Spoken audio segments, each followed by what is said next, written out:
Gamescom in Germany, EA press conference. Yes. They showed Battlefield Hardline. It's the first footage that we've seen since the delay. They showed 12 minutes of single player. Yes. It was kind of funny. That single player had a lot of elements from other games in it. For example, it had like a Far Cry 3 tagging system. Mm-hmm. It had an intimidation, make people surrender thing from like Payday 2.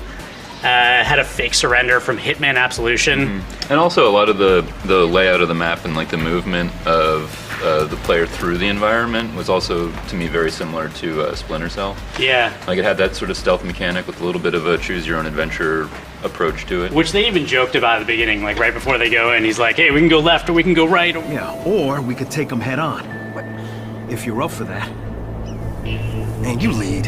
Actually, I was kind of at least happy that it didn't like pop up on screen with those three options, three like prompts. Click on one, you know. It was like, no, just still go ahead. Yeah, you're just given a hint, but not like told do this exactly, you know. It was like a little bit of player freedom there. Nick Mendoza, right?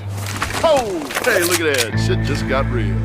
The antagonist in this 12-minute demo was like right-wing extremists. Yes. That may or may not go over well. There's a sort of Cliven Bundy theme to the... So I will say, like, people who like Battlefield tend to probably also like firearms, and people who, a certain percentage of people who like firearms are probably also, you know, would consider themselves conservative or right-wing. So it's a risky move. The insulted demographic. Okay, so they also showed some new multiplayer. Yes. 2 new multiplayer modes, Hotwire and Rescue. Yes. That's in addition to the ones that we saw in the beta, which were Heist and Blood Money. So I'm really excited about Hotwire because Heist never produced the car chases that I really wanted in the beta. And we had that leaked Hardline trailer that seemed to be highlighting that sort of vehicle movement side of the game.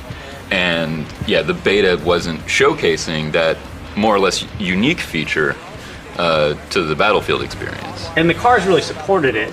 It seemed like they were trying to go after what tactical intervention yes, tried absolutely, to do, yeah. And it was really cool, but it was just too janky to actually work. Yeah, cool idea, just not well executed. So I'm very excited to have a car chase mode. The other one was their rescue mode, which they said was esports designed. But basically, it's just the hostage rescue mode from Counter-Strike. Right, and which also reminds us of the Rainbow Six game that's coming up as well. Yeah, very competitive, or like could potentially compete with Rainbow Six Siege. Yeah. So, you know, again, it's like the theme of this was it feels like they pulled in a lot of elements from a lot of your other favorite games. Right. And that's the thing, I'm actually kind of excited about these modes. Like, they do show that they're willing to try something different for Battlefield, and I know that from the Battlefield community that's going to be met with sort of mixed emotions, you know, like even for me watching this stuff, I'm like, yeah, it looks kind of cool, but it's not Battlefield.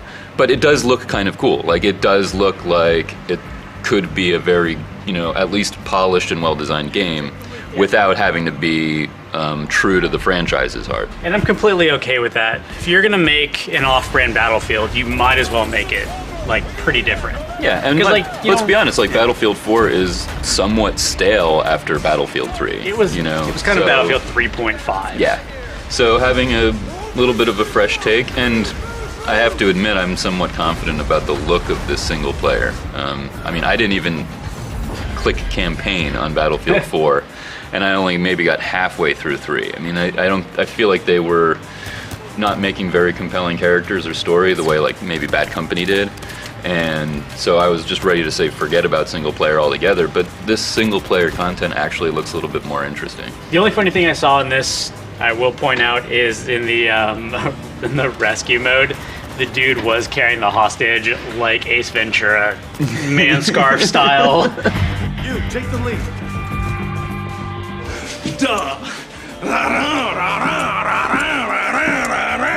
Which is cool because he had his Monopoly guy. Yeah, he had his secondary out, but whatever. That's trivial.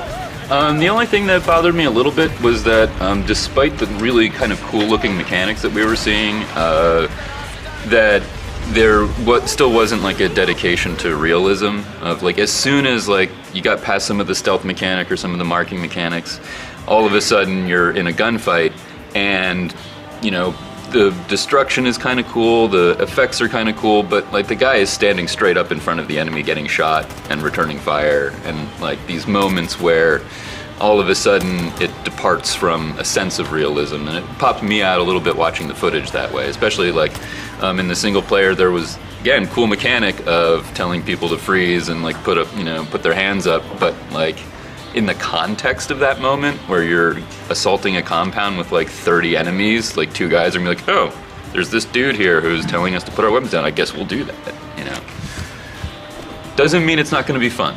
The one thing I will say is, in those gunfights, I did notice that they were using the same mechanics as multiplayer, such as the grappling hook, and the player didn't seem to be able to take a lot of damage. So it's good. Like a good single-player campaign should always train people for the multiplayer. Whereas in like Battlefield 3, like the tank physics were completely different. Oh yeah. So you basically were training people to play the game the wrong way when they got into multiplayer. So overall, I'm really happy with what we've seen so far. I'm actually way into Battlefield Hardline being delayed to make it better. I've seen a lot of betas where they had problems and they like didn't delay it, and it was exactly what we thought it was going to be. So yeah, I agree. I know that you've been looking forward to this. I've been very lukewarm and trepidatious because of Battlefield 4 especially, but today's new footage kind of makes me feel a lot more positive. I'm actually a little bit excited now.